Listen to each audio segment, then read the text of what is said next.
You non cosuna bisa fam some penny tea some pani futu some already you non cosuna bisa fam station papa bisa babon mawati asia say and some bango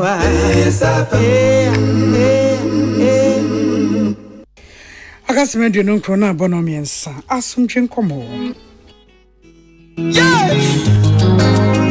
Oh, Jesus. Yeah, that was it. Papa Woody, Namaflawo. Mi bay, Yakubu Oduro. Shebe Kumane, Nifa. Woody, Papa Wanimuai. Missy Man, Papa, Mina, the Boa Chiridomwe. Sunny only the most Chinwo. Many what it does, Papa Woody, Namafila, Nebada Fuya, Kuku Oduro, Shabakuman and Nifa, Woodia, Papa Wanimua, Missy Man Baba, Mina, the Power Tiridamo, Sunny Amidi, Joshua, Sana, many what it does. I was saying that's your Yamaha, yet so do a fidya to I free sabri, Ecosisa Babon on 9 a mampening, Yaba Pamino Punimpu, Yababedin Comedy Asomdwee Bebe Fiamu. And unti Bomadier, na for so family, Yanye bre, na ye Nkomo, and Komo ya bidi ene, na no ya wire nika crabby, na ase asa pajanity, na ye may justify, Nemum ye pe kwanya, befa so nyamwaye. Na ma Asomdwee no aba afiafie mu nyina esi medasi o medin nana ya Konadu akosia sapodin kai bo break Johanse boy adwom kasebo no achi na mampani age adwame sori a na odi an kai kwame ebo akela bobonua na woto aso me o baby vite ya wone syrup and ya wone drops me o lumi trust ye malaria dro Sarah Ana me wo transfer 400 albendazole ni nyina free farmer trust adwumemu APC freaking a farmer stubborn pain be kono ade ho MTN e kaka o se momo frosters no ho eti nyani da ho se be ya obi ntwundi enwada roma ene matrase a be ni abedwafo ye be di Asomdwee e ho nkomo Peace FM. Banoche obey 2 years. And inti obey when you intend to mahodimu. Ababesa bano sano. I can't believe it. And you believe you Baby Vite multivitamin drops. And my wife this is some of friend numwa. When you intend for professor. Baby Vite multivitamin drops. And your son with Baby Vite, the syrup 100 ml and the 200 ml. And was some mommy wife a couple be toma yemano. About frabaye di pabrania. Ne free from your bayer free no frabrim. Baby Vite, the syrup and the drops are na. National so say Baby Vite drops with vitamin C. Sansuna Baby Vite syrup, crea vitamin C, zinc, and vitamin E are emma nkora immune system. Yes strong. Baby Vite syrup, nene drops, vitamins and minerals for a healthy baby. Baby Vite multivitamin syrup and nene drops. Our pharmacies and chemical shops at phone Pharma Trust Limited 0561 088 663 and now 0561 088 666. FDA ashwhwɛ saa ejede nkrato yi mu agye atum sɛ ɛyɛ. Said you bet me a check in a farmer APC in Sunti, and why yen sakuma. Uti paiwa, fucking a farmer, Akuma APC, Kaka Hawa, Akuma APC. Sisiarie, what possible no pemuna ya? Fever, and now when I'm here. Emubia, kina farmer, Akuma APC, ebeye friho. Nemum nanuachi na enquire dia, kuhu doctor, kina farmer Akuma APC, ayama ubia, ya wadi enfieduncia, 16 years dekro.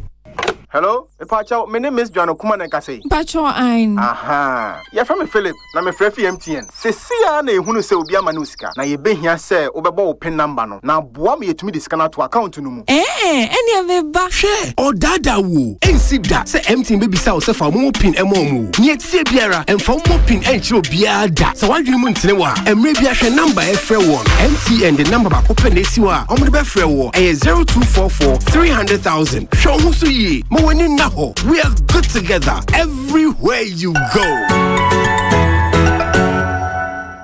Peace FM.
ye mama Victoria Ntiamwa awuda mama Vic ya ma otrim kwa o ya mo awuda pa ya sran kwatenti ahodi wom na de mama Victoria Ntiamwa Men's Vic Hotel Auntie Florence se ma otrim kwa abusuamu ni nyina so ma otrim kwa esre yakopon ho bambo ene hweso papa e de emawo ya ma otrim kwa ya mo awuda pa ya se enjoy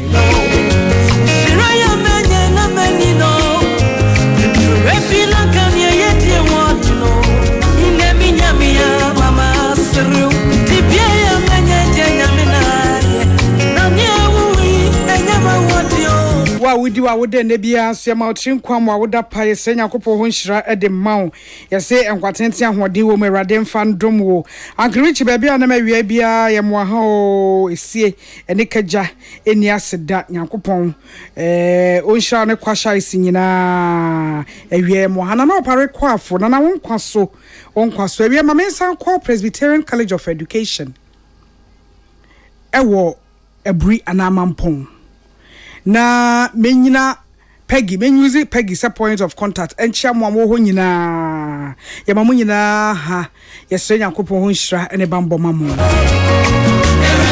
besa na kakra ne mabo amane yese eyi wasam conference banti sai o mesia ne na was slack and I'm sure social media brofu. You say waiting. It in the wasam started TCBC Beshem Temple. Yes, the family to belong. Enti me frefremo and racketing razor no na kofi bepra kofi usu bepra o sheki ma say yes awoswo papa pe binti ne enwumre 6 sharp why let cross 6:30 brand terminal hwa anya menyaw na nyina yensua de mbompa ye nensenkyereni ne yachi you know what I mean bedase abusua ye ba studio ne ababedi ye nkomo na enawie rabbi wa ha na woman of value enso so wa ha me moma kwa bawie me moma kwa ba ne wie a na ya wa ye nkomo ibedi enu ani ene me sha say free woman of value ho be sha say free woman of value ho woman of value mame akwaba ya nua mame na bushafo ho tesen yo ya me gusu hwe ye guess ne boys boy ye jena so pa Kristo kai ho etinkunim die nko a edinkunim podeda and so freshness be what e bia ginam hey sister say otro hu bia ma me hu wanwa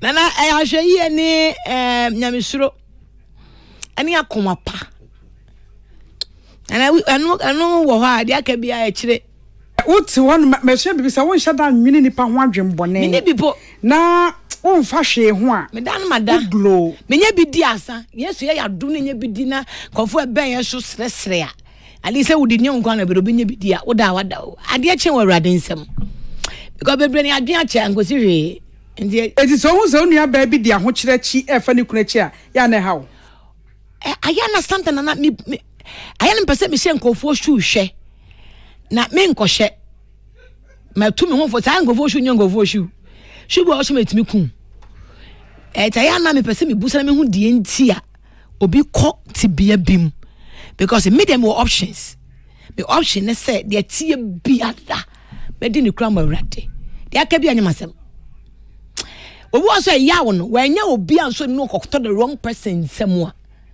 obey influence and nipa easily influenced though this will be a why all strong we yeah strong and I influence baby some of the things I've gotten into at yet me tranka say perfect da nya no kre na mum ya master won ye ma bi hu Kristo nti it shoes bi ho no ma wo me mpe me nje efe papa me mpe nya makono wo de o sha ahye wo de a na na de hye na say akono efe de ba me mpe wo na efe ma fa shape ni koma me nkoma me ma menhya me dia ne saa na wo na menim lam nim yawo ewom ne ntran ya de mu saa na medi wachi hyenhyen na me kom na se ewu adura yesi pot bi wo ho no ewu pot ukodidi wo mu a wadi ewu Sanye ya da nkwa bakwa eboni bi saa da na Christ beba na mo che me dia saa da no mpo na Christ beba Christ onya abotre onya abotre because na bi ta dia da ko ya chiwa na ya ndai eno so hu na ya chiw pa ube ya no say Kristo na wonya grace wa ye na obaye ba akono wani be wu kama Aji wani so. Said the open osaka. Na ko. But ni die do. Mon samsa no ma wo ye wo. E ma wo ye okay. E wo de. Ma wo look so yes smart. You sharp. Actually you know what's up. Sister, what mobo. Unim what's up. Nyame hwe odin sa no sere. O say me be woni da ho anka wo jade o ye go de o ye inkrasesem. Ado be pantoma no. Ahmete. Na obi okra onye sa abone ba ye. Etipa ne ho ntimo yi na no yi o. Na wo akoye ne achewo. Mobo, how will you even stand tall? Anyway, yes, sir, Radima Yana, say Radaba Boyana, Adjunana, Bebrewa problem with dream. Most Africans, we don't really think about mental state. Nana, ni power pop, yes, and I'm with you, come, yari. Nana, me who beautiful women, and we are standard women. They are so depressed. So depressed. When they have a chance to trust, more Dean Konadu will say, hey, sad depression, your education. You be on a master's. Depression doesn't care who you are. And but then, a society, where they stand in society, where they are coming, the people that are looking up to them, and you create more that's more common. A conic can be common. I deal with it, but the society itself, and no kunipa more than how I will come because the society what to pampan show. So when you consider all those things, Nana, when you get many are living dead, but they are dead. They look beautiful, they look good, they look all as well. But I'm telling you, Nana, baby, the woo. And someone that more kama depression. You come nipa. Eradin we nyina mobo. Amen. Rabbi. Yes, madam. Rabbi Mahao. Yana. Nebusiafo what is saying? Onyame adom. Nyina huye na monso e. Adom ne ahwe ye nkoa. Ye da nyame ase. Wo ba na madam what is saying ne mofra no. Obia huye. Bia huye. Pacho yo. Ye nyina huye. The radiasi. Ketwano na. Minim se no yi or boarding house. Ti o ba wo ya wadwen se wo ba be face bibi ana.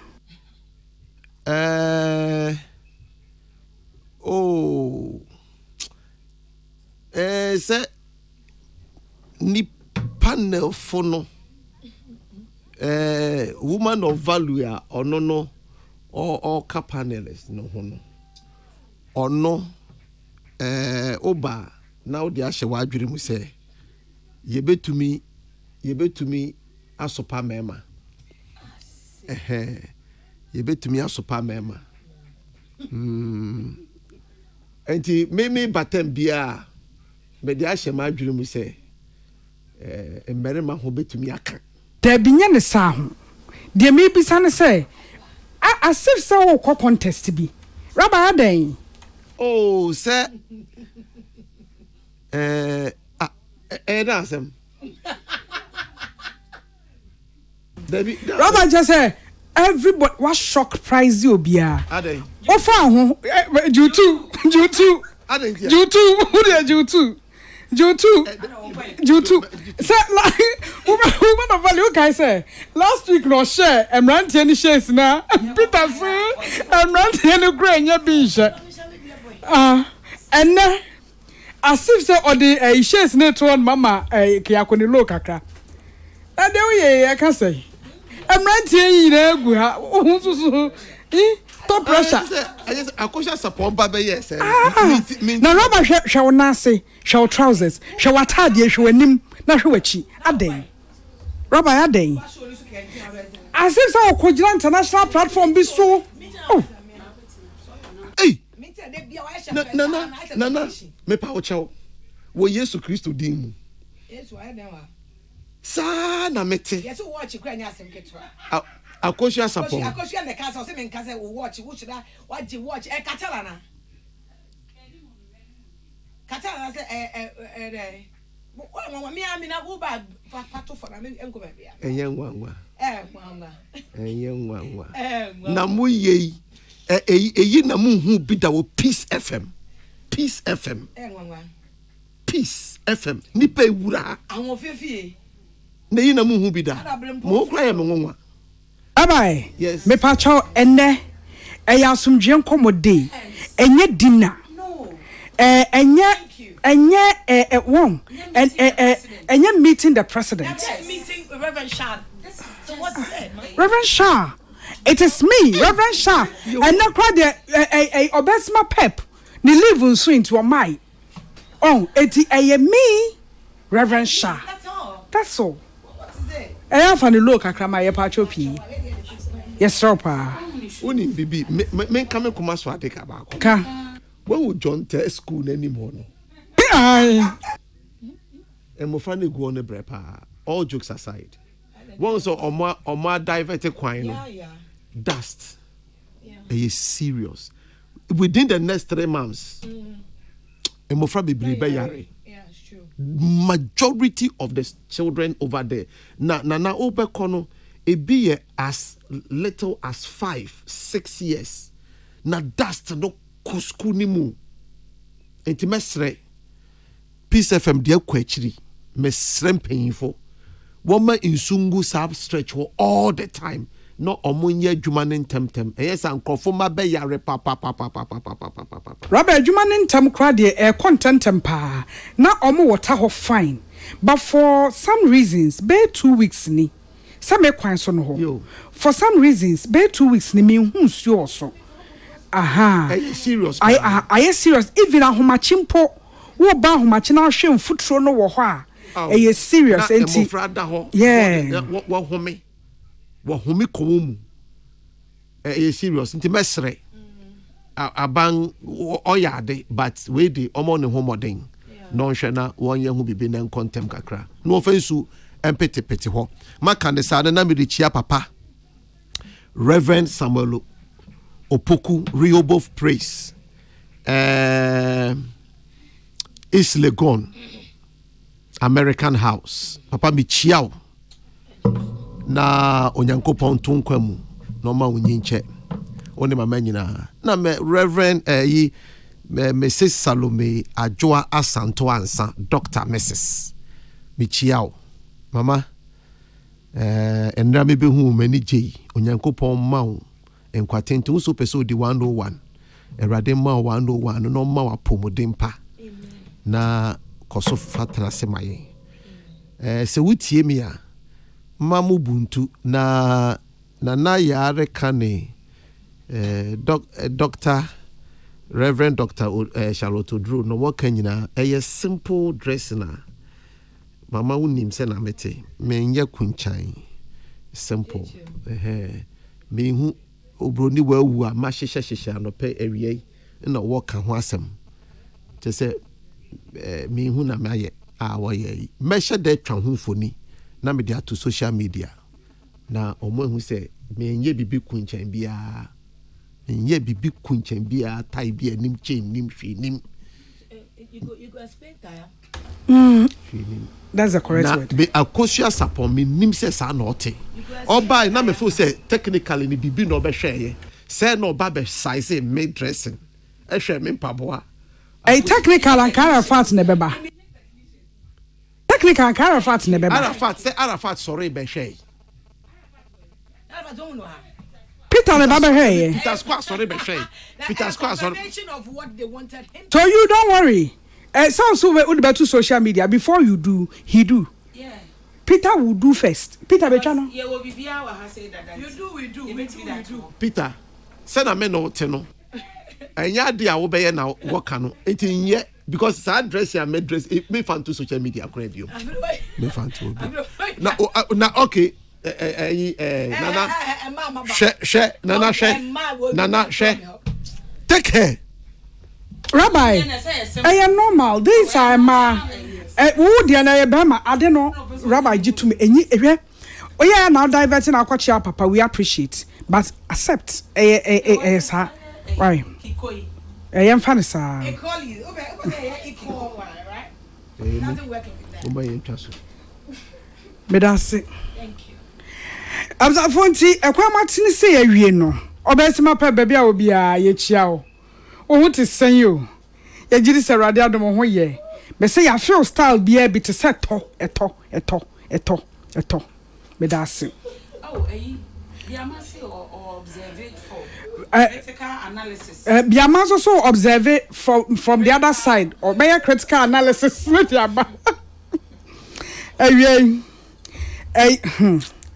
Arafat, woman value, Adia be a mystery. But the idea be Babach, Betroria, now for you're free, young common was. They may say, oh, Peter, the moment, mammy, Arafat, what 2 p.m. Fajine. Dear them be a youngko. Youngko. They didn't come why and knee. Now, a thing be a ba, nan saying a treacher do. Enti yebese edi ho nkomo na ye hwe kwampa ye de befa so efaye nuanom ma awarefo ho enya asem de but ye ne ana ye bekenti ye beka asem wei ba ko bi ba ma ye fa ho adwen kakra e program ya so minim say this year was the last year and as like as a so ntentem dodo. Eti uma valley na me beside first say e dey na beba ama obawarefo what choose say unjaya ware you are still in the marriage na obafa wukunachi e dey na a possible cause nana me da asimichi etiefo nyina. First of all, we have no excuse to do that. Any excuse to have money wow. Yeah, the police you do your money. But then people will find reasons why they do what they do. But then, on the basis, no, I never go see a tia say, see, I take any decision, a mistake be. We shouldn't blame on anybody. We should accept, say, me not making this choice. And I'm yes, our money. But then again, Nana, me can say a messa can in a way say mentally we have women if their needs are not given or not met, surely they will take these decisions. Because obiane in a mental state do timi kra, and they won't timi kra. To baby hold my way about myself ko ware no. Don't overlook near maybe and then we can obi friend say o support obi no. Me support you because the person shoes me nyan when I walk can nyan wurem. So I will not be here or judge the person, but rather we'll put things in order. Kakra yen ye betimi aboy. Na no Bible ho no ma ontimi pressure. Ontimi neglection. Ontimi rejection. And no your baby say when that closeness from nipa on ne tese ni kunu na wo neglect na nana the likelihood say the next person me ba na bra bomu wanye careful to be influenced because nana we find my by 100 almost 90 to 89% are easily influenced by things that they hear and the things that get to them. And you normal say it takes few people or make me faithful to stay with the man and the pakoni ben wa anyo mu ye or mo treat no when you know wa neglect no, but they said they won't do it not because omo ntimi nya, but then they took the decision because omo experience be pain and they decided to stay on this lane. Nana and the crown pono enye easy o na no bo hon ma on fa ni kunachi but niemo ye behind ni kunachi no e chance wo ko fa ni kunachi seven nana obi hon ma or sex tools wo ya neglect no ye mfi no e ma ne mfa ne ho na asem bi anya na sem na se sebi pa ko ne nyam som no ana ne state of mind ne gets too stronger I also ye be be satisfy ne ho etimi mo obi ne me nkoda but then I will do what I will do in my room to be okay. It's the machine ne obi elder and the ne da it's the same thing agene ne kura o then maybe cheat wo mu kunu ho it is wrong but they are doing it when you sit them down obi betimi nsu mama dia me ye makoma mpe but honam ne panie ma bia mentimi control. So now there are many women who don't know what self-control is all about. I am telling you to share sabano. Now the sexual libido is high. Now or you'll be up attention or you'll be up making love and I say beer or one in shine you hugging her and all that. Don't play with that woman. Near tia beer winning your problem, solve it with that woman. And that's how they are. Or you're easily to fall without even knowing say baby all kon be kunu na no be ho no say ade a wo ye e be kunu bo be ko ho na metie program bi na ono obi kunu atwempena oba na ebo ne dua ya ka me butia ko ka me ya ko da ne dua bon o san be ma ne gusu twempena no.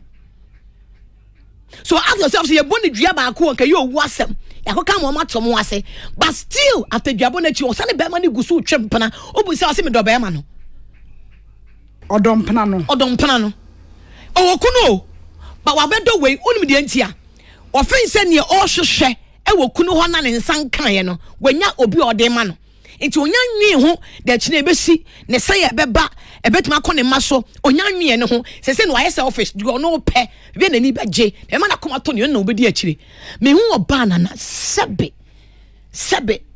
na adwumu oduru kakra na be mama na ni gye na ne ho ton na sebe to enyi nwi a e nipa oba bia wo ne needs in life e ma adwen ya mem adwen e mem adwen krom ne ma adwen ye different oba ma hu ade na odehye ne koda oba anya time kakra asa oba be ka se me ne wo da no na wa go deeper na wa fall na bibi ama na ehun se no I can trust you but the home ma hu se me ma be asua o sho ba ne de open wa ya ama no na oba na be nya hotoso sa aha masom dwome enti me kɔ enti wa nya careful do ne te no so neglect no no offense so after I turn for some years I don't care I don't see attractive again but then o wa bonte ginani na oba na hu se ne kunu chiti na wa kam yenu na wa neglect no na odi sunya reho depression stage onya du ho na the wrong person get close to her obanya problem.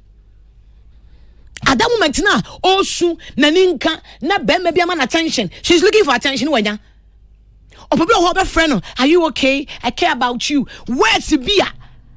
Or pena onyan. Once and we finish so no be at 10 years so.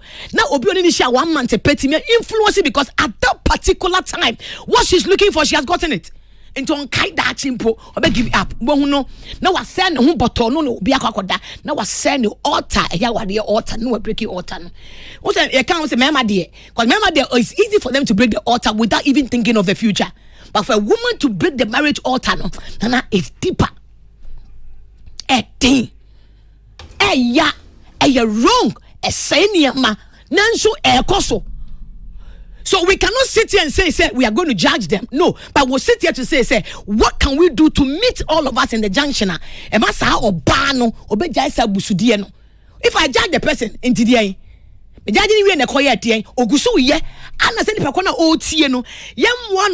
no, mentally she has a problem. Emotionally she's corrupt. She needs somebody to help her, lift her from that pit. Obi obe no, be man attention na kasa no hu se ra. Abona ye timu no ide bia na yesiri o. Kene be man nya wi ya no nkyere se, kope be waso mbadwo. Sometimes go through the struggle kakra. Na search in the ye. But she ukunya ni with the wrong person enye wukunu a. Echi no me ne dosho. Yembie nani won yembe mu no hu se. Do ye ne e de be se no. When we sit here to judge them, obi ka se wunya Nkomo nti. Unya nwura ho nti ena bia wo ka ne wo ka do ka no dika do odu no odedwe obi onu nim de ye fam yegutu ti a ahye ye ho de neto ebetima to obi back then ana na me amefima na wo wafiri mo timi agina no ebetima twin pan sister me condemn de wo ye na mo sister ensusanso ne dosho emember ye be menti na how wo komunti be defile your altar that God has given to you na it takes a lot to. So baso o chiti anana and the abas chiti na ayefo e ma chiti me na mani wo chiti because ni kura chiti and our can no influence what think is also na mu e say nya ye say hu bi the question is obedi be ma na chi ase wo hyebra na obedi awade achi abefa be ma ni ka wo mpene kwa pese wo be ye okunu bi na ye ne ya enye okunu bo na ode kwada wa ye wo body o bear in mind. And judgment is individual. I am telling you, don't say we are married. It doesn't mean say body now we say no. We call it what question them ho. Be mani me obi. Or you won kasa ultimate say oni pege ni uchimu no. Wani nye because name nko ye. Nye de say that ka open no. You don't take revenge over your body. And you obi ntina say your body. And you obi ntina wo conscious e ba be torment you because you say you be kunu bi. I want to feel it. Say me feel no. Say no kono mba so me so makoye nya ya fam bi. Sister, you don't need that. If a man doesn't value who you are and he decides to disrespect you as a woman, you need to build your own value as a woman and lift yourself up as a woman by placing things that are important in your life. Grow in so many things, add some things into your life and become a better person. Now better answer. Now be there rejection but disappointment now you home basa. Now at the end of the day no bra ya wa. Most of the what dream, Nana, me think of what a genie woman. A child mama confess you. They will confess why you're free.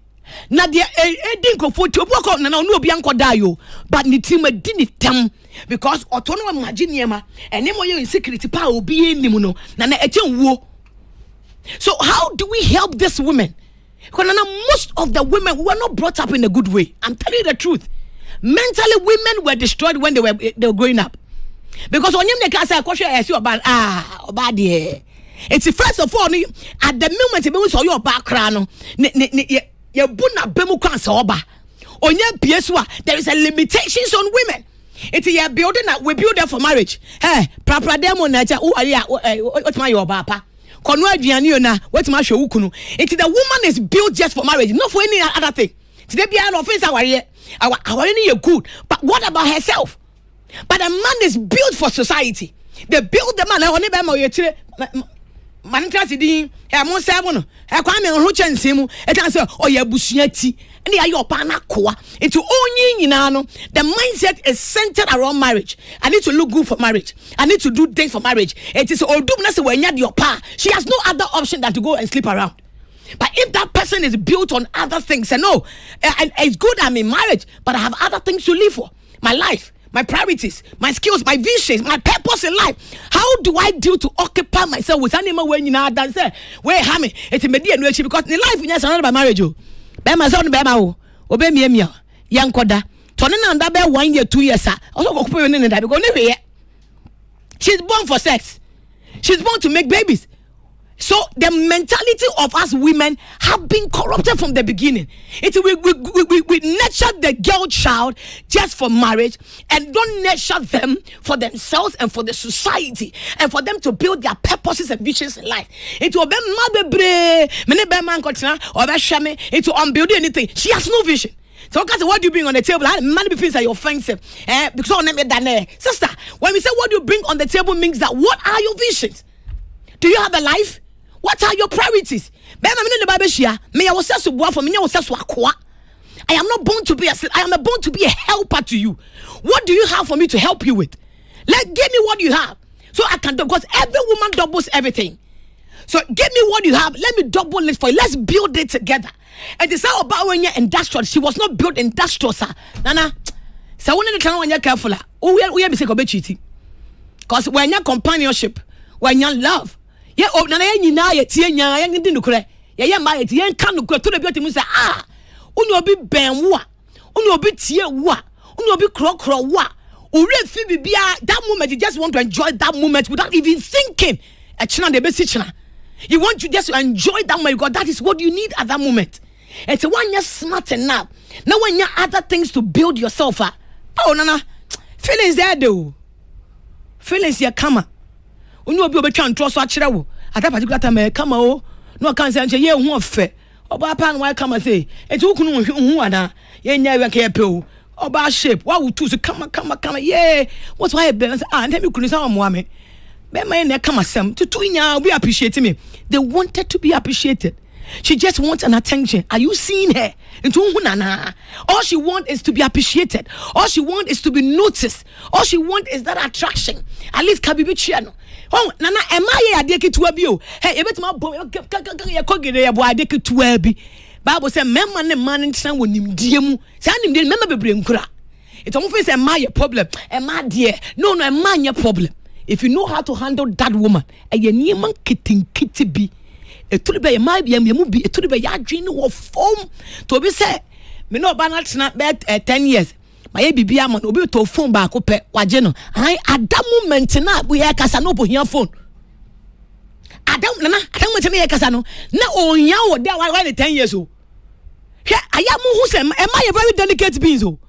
Offense where the and go westy all this is now one kai or kai pa but enu na same for now. What she wants at that moment, onyane now, onyenchina, one you're careful, or be giving into the other man and then without thinking, said, who shall so it's a Miss Remeka. Oh, are you bar? Know the state of her mind, the mentality, how she was built, so you know how to handle that woman. What brain in poor, so she will feel accepted, she will feel loved, and she will feel appreciated. Nana, and no nimwa.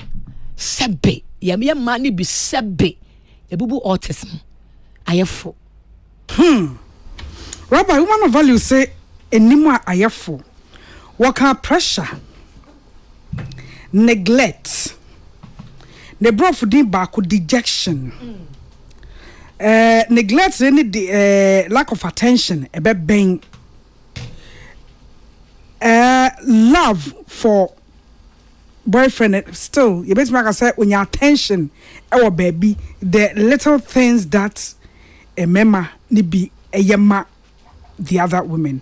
How can husbands ekununum ebusuanity the bosses of the family, how can they help omoyiremo sabayombe avoid the temptation to even cheat na kampese omako akwa fall in?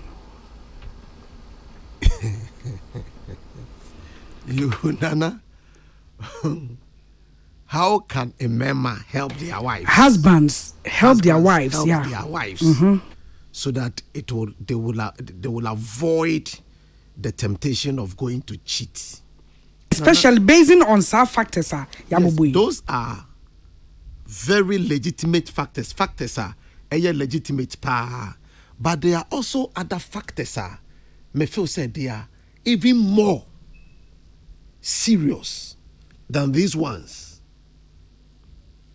The beer maker say circumstances, factors na woman of value man in circumstances are obia ekwawarim na oko facey when ya attention, when ya love, when ya way circumstances.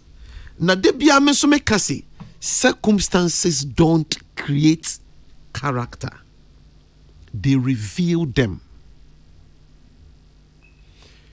Even though enye se obia bekwa ware na orinya such attentions any factors na woman of value ebo boss no, anything we say men should love their wives, but se suban no eniwu mu a se wanya sade na every muscle kwakoye intimate de bia make us say the reason why a man will cheat, the reason why a woman will cheat is because he is a cheater. Sesubane teho circumstances na akupiaba na normally say esia na me catch them one say Abba, stop shifting blames. Na yawedru. If you say, Obi, inso timi ko that situation ni mu, inso onfa ni kunechi. Meba answer no so, but me person me the factors ni bika. Nana, we don't steal to become a thief. We don't slap to become a bully. We don't insult to become arrogant or disrespectful. It is because we are disrespectful ti we are dinti na we yaw. Na we are bullying ti na obo asum. Na ya asum na obo en nebema we a bully person. Osisifo. Ina wan ko wiade kom na de wona yenu na ma ko wiade no. Eye krono hum na tiw mu nti na ko wiade because abofre bi so wo ho a okom de no nanso onko wia ade onko wiade. We don't do certain things in order to create a state of being. Rather, we are that state of being. That's why we will do certain things in certain ways. And maybe because that is our state of being. Now, the very big bawasem no sono. Emerima ye nipa subia se wo ware wo bisa wase no do oba aware mu ana obese wo pe na wo pene so a one major thing onyankopon ehye mu instinctively is for us to cleave to the woman. Opa bisa merima bebre aya ne pese yen yire no na adwene ode mayen obia na adwene se wutimi de wadwene mo berima even 55%, 60%, and 100, and 80, or berima bedo. The cleaving aspects. A man shall leave the father and the mother and cleave to his wife, and the two shall become one flesh. Women don't cleave, men cleave. Women are giving. Emiano what the one maware. No berima fineja ho ne na ho kan ho bom de no ho bata ne yere ho. Na aho bata no se ye de ho re bata na nei se wo hoi na oberima de ne ho re bata wo na se wo ma ho kwan no de ne ho abata wa ebe ye den no watimi ado me pese me de me ho bata wo. I want to cleave to you. Now the process of cleaving no say ye de ho be bata no ye de yanga no ye de kansam in ye de kan inti wo na wo de wadwene be mo berima no na wo de wadwene mo berima na cleaving ahobata naba odo bia e wo berima ni mu, caring bia e wo berima ni mu, kindness bia e wo berima ni mu no esa ne so de no ho abata wunti ontimi fan and one obey enjoy no berima ni person de no ho bata wo ho in the form of cleaving. Emiani bebre mpene won fa wan adwene ma so timase marriage clinic minim papa bia okokoto na se bia nim ti say na why the boni ore panechew. He knelt down no kachire na se bia se kachire ni yiri se mesre no on fa na adwene ma me keke na yenya baako. For a man to go and kneel down wona se bia nim no ore stress adi na ne yire no bie na no kachire oberema ne se me fa madwere ma wonne emfa ma wo chena obia se ye beda ne adono bisi me de me ho re bata wo o se ma me fa o ma on fa me ma enti ade ba ko a ebe ma merema timi ado yire no mo pa eye so berema na adana adwene di na ade a me ni bi percent ka berema beda na adwene di na wa kire no senia eko na obia ne de na adwene ma no watimi ado no emia ni bi so mpre na meri emia bebre a wode won adwene ma won kunu no mu no ye do won nana ye don automatic me say wode perform no 50% pe ana 55 e be shock wo do ni enija wani beje because eno na ye oberema oberema na ni je obia no ho eye na ho sepe eye na ho ase maka obia na temase maka de na adwena mame maka eye fene ye de na ye melti merema enan yen dem ma yen do epue eye merema jimifo sabio merema mo fa nche me se obia ye sa de no mo berema etebeu no eno na ma me kai papa yi nyomu ya oboyi rexoma bitonku abete mitonku okay sa nyomu no merima na ma yen tonku se ye tonku se dimi bete no ye sa ne ma nketen no enti ade a oberima betima ya ma obia na emia no so obed de no ho be bata obia no because that is if space wo mu a in all record but ode no ho bata wa no bata ko ne konto oberima bia mu eye emotional eye hona miti obia betumi awa US no berima no wo Ghana na so no de no ho bata no obia ne to feeling ni kunu no okunu so feeling ne yere oberima ne rekɔ adwuma obia ne wɔ adwuma foforo mu oberima ne wɔ adwuma foforo mu enso no obia ne hyɛ ne kumam no de afifie akɔ adwuma Rabbi o shasie no one of all mesan ba ho ekwan ben na ekununum ebefa so aboa won yerenom ama wo mo avoid sa sabi huhubra no me meteme no ehuhubra. And I'll say circumstances don't create character. They reveal them. But they reveal them. The circumstance are Obama a woman ama ebia one neglected. Ebia why ignore. Ebia oma attention. Key one bako any cleaving. Ya can say obane makwan ema bema nin cleavia. Ofa ne home bata odi enka twini de ne de. Obane makwan ema ni kunu ntimi fa ne home bata na. Ema untumi no sa obana na untumi mano that needed attention. Yes sir. You say I just say how would it be possible? Okay.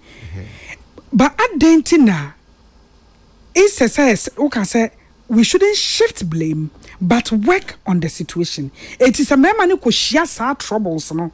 Wa ko share oba on makwan say on makwan sa so de ne ho be bata no. Dentina yen work on sa situation no rather than ignoring say o makwan fa ho na fa ho no so akwa wie me obi enfa me ho ntima tinkense mate sabonten na de bia me ka kire merema ene me ase me de 4 years wo ye na anye ya imma mpa bawo go 7 years sa se me de bia me ka wa enti me mpene so say you will give up within the first 7 years of trying say obema oye na hu say ni da so ho it keep on talking keep on koso na on hu say opese wo de wo bata no koso na ye na o ye for 7 years na ye nipa no nipa bia yo nipa it is a why yes had about 4 years no bia na nte wase na 7 years no nte wase a then biom na obetumi aye of course untimi ma enye say obema excuse say me di mejai but obema wabre obema bia na hu say I'm available na me wo trimu popa now I still want you see anytime baby sa was say bra na me fa me ho mbata wo ho na eye de se ubenya okuru no de ne ho abata wo ho enti no se 4 years no so 7 years e bi kra me encourage 10 years na obia se merenti what will make a woman to deliberately say me kunu aka na adwena kire me kunu se nya de bone na obere manere ye na bibi say fa wadwene ma me ne ye mobra. What is wrong with this? Yes, fa wadwene ma me na yenko ye criminal bibi ne mo fa wadwene ma me na ye mobra. Na who say the man is consistent obere ma no ene onka a ochina no akoka b ana wo bia no kwa be confused. But to me so oberema no ye consistent or than a dream power did ma. Last me be so obia be say yes ye funu near the fadwene ti inti se one for adwene na more berema na e be ye den no ne watimi abobra e be ye den inti mesre na merima betumi aya ne se wo be koso ama obia na hu se enida super wo ho be wa adwene pa e de ma kosoka be consistent abosoba etode bia emo japai na muslim emo jatimi pai inti nyaika na nya wutirimu paul and wutirimu paul pano nyai so better than the actual bia no so ti ase. Rabbi, these are principles. One of value, so remember our host is here. These are principles. These are godly. These are basics. What say obietiminya. Mostly obebisa if not half of a manner omutimi confide in us. Yo. The entire omuchitino. The neglect that one of value mentioned. Yo. The man himself cheating. Because Bemane warena under ordinance. Yo. Wa warena traditional. Onimse traditionally met me awari biaka. Well, the nentia man can honor because woman of value can honor which are because a legitimate reasons. Points. Yeah. A big credit me about many more or better man intimi more beyond my orgasm. In fidu do on trano or better man who sanena. No, oko. Sorry, no beyond no eja no acquaintifi. Inti ontimi enye ma obia no ho nsepel no. Inti fidudu baby pa menim 4 years. O se film na ye ware me 4 years. Me ma orgasm da menim ne friend orgasm. Minima mi bi di Nkomo. Se si ama me no okonya 60 years. Na nikunu kemu no 21 years to 22 years na nikunu kemu. O se oware nikunu ne mafo a wawo nyina no nana ya wenya orgasm na nikunu ni di wi. The man couldn't bring her to orgasm. 60 years now in her life onim ne friend no orgasm on bida on experience bida na so bia we say oni ni kronete no na won hye no ho den a say na tibia no obetumi akochit enti na woman of value kind de legitimate but me so me ka say eto de bia na hidden suban bia hye wo munti because circumstances they say one pay attention circumstances and then they say when to me a orgasm but to be a timetana 60 years I didn't think I was soon timetana suban ebi yesuban na sa suban no your friend the kaka piu kaka vum o defe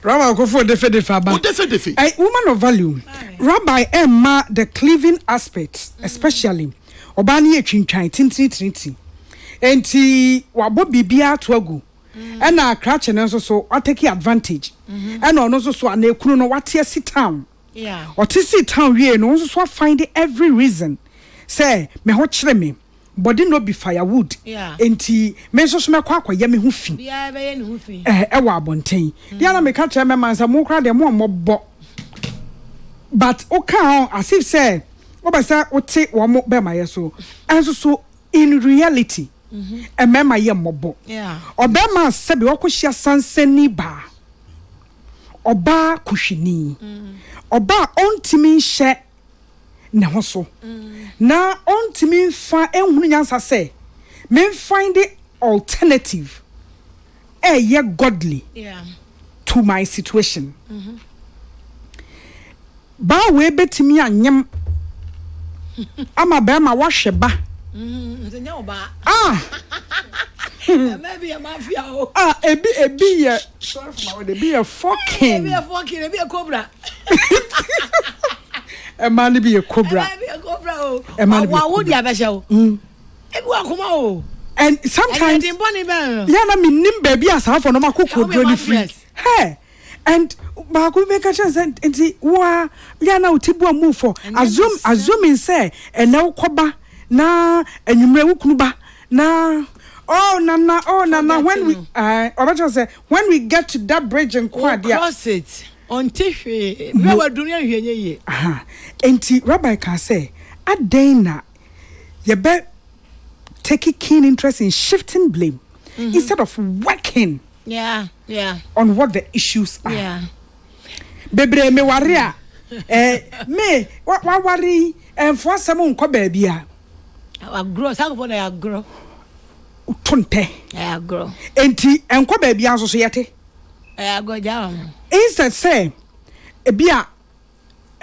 friends post marital counseling bi ebeba na obi ehunu ba bia sinto ewo na ya working on me pesa masem de obi ate ho nye enti no ya be kan mo obi aboa instead of working it out wa on kan ye de be kan hiamoa cause one ka bobo e be for trim na be bra bodam no they didn't get the right people to speak to for help e be for trim it is say you be ne den and no who say when you get to that situation there must be a solution. Nana, the fact is this: we cannot run away from giving excuses. It's excuses that brings issues. And obi alive you okay? Any problem? Yeah, now we nana. Yes. Say Rabbi by later, he will have a reason why he was late. He will decide to say, "So I'm sorry, sir, I'm late." But he had a reason why he was late. There is always a reason why we do what we are doing. Nana, we cannot say, yes, man, don't give excuse, but Ednam bibi so na bibi aba. And I'm telling you the truth.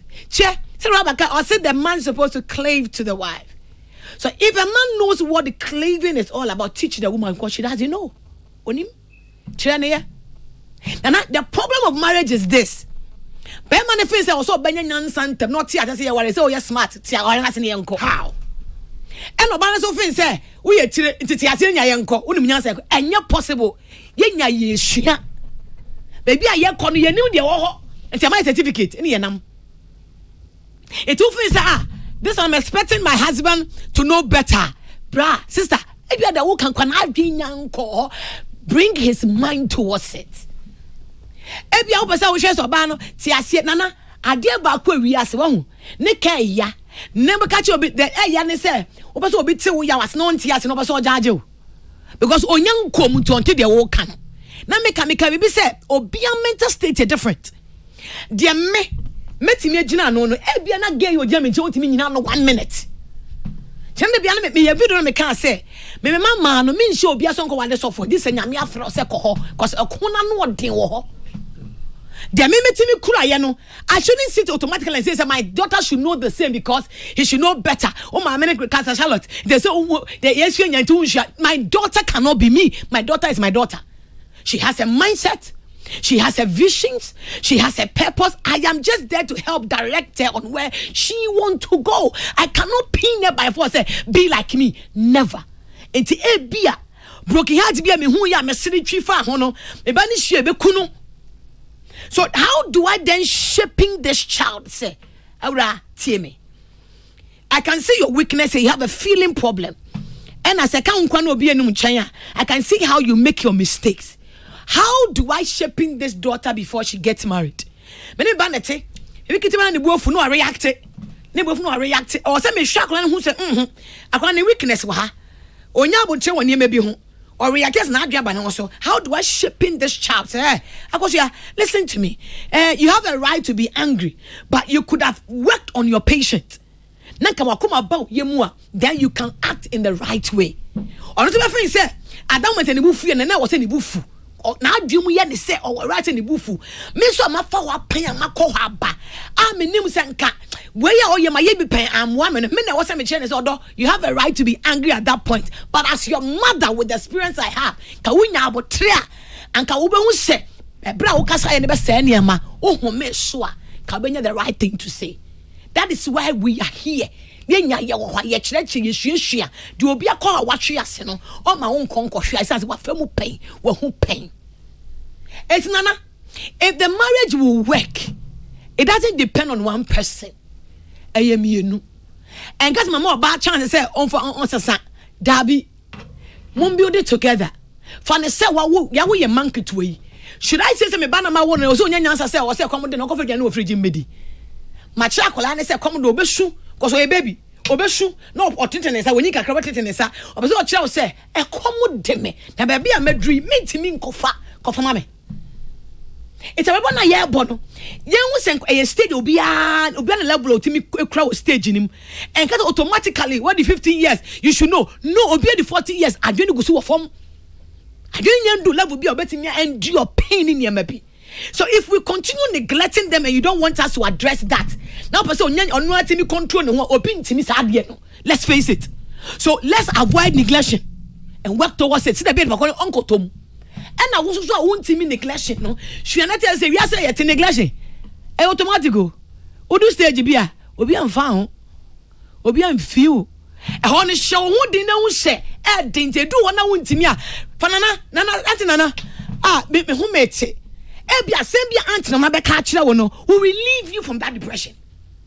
And at that moment say friend rabbi papa rabbi tell me she ni pa o like she ni pa e dey cuz edu state bia you need somebody to talk to unnim to na yenya ni mo yeti kasa say edu state bia dey kenya ni enkayo tell me edu state my get too depressed to the point say men kai dia makapo this am afro bi nana chale me hu mete na na betimi no wakasa within 5 minutes. I send you so you go hono. No you relieve. Should I say me a counselor minim do ntino? Men kan chena na na ko. Me kama nuntum. E wo dem. E si. Me mpase me wu. E bi na sa me mental state that level me yek dinya me kume. So I should get somebody I can trust, I can confide in. Obi a me nim se me ne kasa on se me shebre. O mama koma. watch me quite papa. It's all to us and we are counseling there. One more. One woman me engaging in recent times. Almost 30 abrabono sabi na onone maame eni ni nuanom eye. Omo try ase de ono oba ne bekọ abrochi no so. Me ko sabre ye a me jama. Sa me be fa kunu be hwemma ni nyina ye bebre. Etia ne mo bebo me dwetira mo me dwetiri na me ye brefo. Bo ne dwetiri oye adwuma. Nyame so eboa adwuma ne ye kama.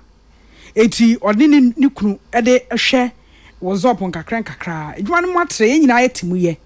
Before he said Jack no, now the proceeds are eba no. Ni kunu de twemp na gidigidi. Now twempra no so a wotwe no according I think according to what according from. Enti me pesa me kase nyame adom. Be ma ni konya nkwanhia. Me pesa me kase nyame adom because accident there. Ena can no to the stand say we hwimu. A can no. It's a say we see the trust. Apart from say this will be a boa won niam bebre ye ho no. Ne be mayo. Eko. Eno na oba no enso atiase abonten. Ono sepe ne ho. So make a chance so. When the bear man tie no. Ochempna sa na uhu. Na wunim. Kakra banis na e ba empnafo ni nyina. Wo mokọ. Sese betimi akasa that aspect of the life no. Dead. But how best and I bet me aboa ma be ma we. What didn't fie nyina. Ewa bra na comment because me be man na report ma the woman didn't hide. O can pain nana de na wo ye ni. Enti sese amehu se kodwo trade nana de ye na bufu ne se okompnatwe e na okonya enkwanhia. Bema ni complain okonya enkwanhia. Aha, e rana kwa de rana survive girlfriend no. Aha, girlfriend na survive. Eti se wa kompnatwe na aka wani na wa ba me so me de hye wani. Right. Oh, kum. Raba wanu ya meka. Yo, mano ye me meka. Na mano keka me. Nana. Me se me kompnatwe. Na me yere eka. Infomso woni pa ho. Wajai. Na wodu so be koso aya. Na empnatwe ni mu no wakonya akwanhia. Na wusisi. Aye bibie wo ho. Na de yesiniti ase. Enunti no for the rest of your marital life no. Wonti mi perform wo sexual duties as a man to your wife. And yet say medical bina bibina by naturally bina to bebina sadene by nemum won semoni a wudinti say ye make kwesi odamea my friend me yere te say na Sarah and Abraham ehye ho ne pepepe me yere se na to mini entino send but untimi ye pesemin kuminya enka se sebe wo niamahunu a wo ye nintino obiba embre na for say be fa ne say bia ade ni see no mo mid 40s mu na say 30s mu na say obia ne betena se akopim 70 years ni ade a na te say obetena se sa because of wo Romani onya ware na obia hu se okrunya ankwanhia na wugya no meba onya ya ware no nkofo be kasa enti obere mani mom na se oye he must be a loving husband to the wife in such a way say it's not a love until you don't hold on. You don't hold on to the woman. Love to the extent that you don't want to be selfish and self-centered. Because it's your fault. Love to the extent that Dobiano to the extent that me say me a member biana ko me friend na catch any so no aka so better they are fine. But Mako Jimmy, oh come on, Rabba Kataya, let's be sincere. Me, what you know me? Love the woman to the extent that let her go. Let her go. Don't hold on to the woman. Who are you? Oba behold you obia sano hostage because of who person me kuminya ordinate and you say be on farm or the mouth in now chow na wakonya akonsia in na waye kojo to wo so bia ne ntra sa de hu me ba bia me ka chene so mfi hu obefi hu se yare bi na bo in a by dia oh me am not I'm speaking as a man oberi me bia obedi nsem hunu na sa nema yi bi beto na so bia ne ntra ho mre adai ana ba watana num no hwe Rabbi, yes. Asomdwee ne say. Now for better for worse na ye ka no. Ya sorry be doctrine. What person what they ka wade fubom. Asore no obi anim asore no. Ntenye enya de ya de secret. A woman can live for doctrine from Genesis to Revelation for better for worse ni ho. Who ye worse? Ko Yesu assembly as ho ne the worst character and behavior ko. Eya ware ye fa worst character kwa ware ye de ko Yesu assembly ase.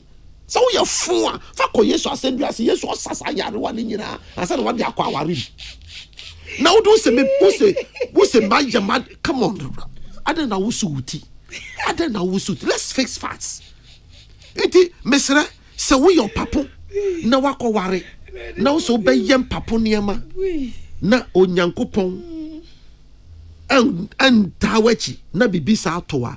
Don't be selfish and self-centered and deny your wife all these years of your existence. Woman of value, instead of looking into his face and cheating, who say ekum ni sunsum? Yes, into your man nko oberema ne mo bia no. Rabba mpacho mama ho. Oberema ne mo bia no nko. Ba Rabba me ma ho me mpacho. Instead say wo betnem na wagu marital bed no ho fi. Aden na se bema no bia wa ye vulnerable. Say kra mesi mi jaya. Obi atanje we ohia ni stubborn proud. Wo the otion mo be no anu aduane kakra mo adi na wo de ahabebo wo say wo jaya ko aden ne oba ne mo munye bold nka say well saa de we ni ho a mentimi ne wo nto aso enti ko ebi kra me meboa monthly adwuma ne da so ho no mo a na wanya de ubedie emofra nti na obetena ho na obeye na I don't know how to yeah put it na papa no be kan say o say ndey papa jo say ndey me ni oba na nkasa na nko say nko ye de unka ne say o me so asem so ne asem woman of value so na busa wasem so that at least oba na one e dey inform so be che no now all holding on to nano de no ye ekofa we buy no and then secondly no montna e wa Asomdwee mu Rabbi can be say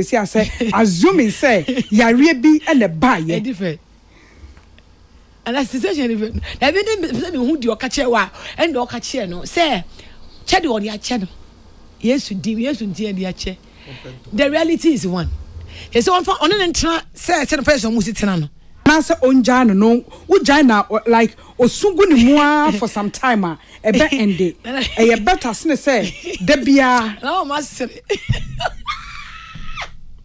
you as well ade come on or you real o pacho e secret one ya fa ntin ya kan no atum na ne ma bia ya nana hwe won the reality ni e na ba me be ka bible dem ka reality a kire bible say ye mfa nche na ko nkra obema no we thank for so muntan wo omo che and I ka bible dem say be ka reality a kire bible ni bible say obema na fo fa che no na montena Asomdwee amen reality ni ye de che wi anadwo meti dada ezo to me fa he me ka na obare kwa be oboko na 30 years 35 years 40 yes you do 40 kwa na you do 40 kwa na your sexual life e ko high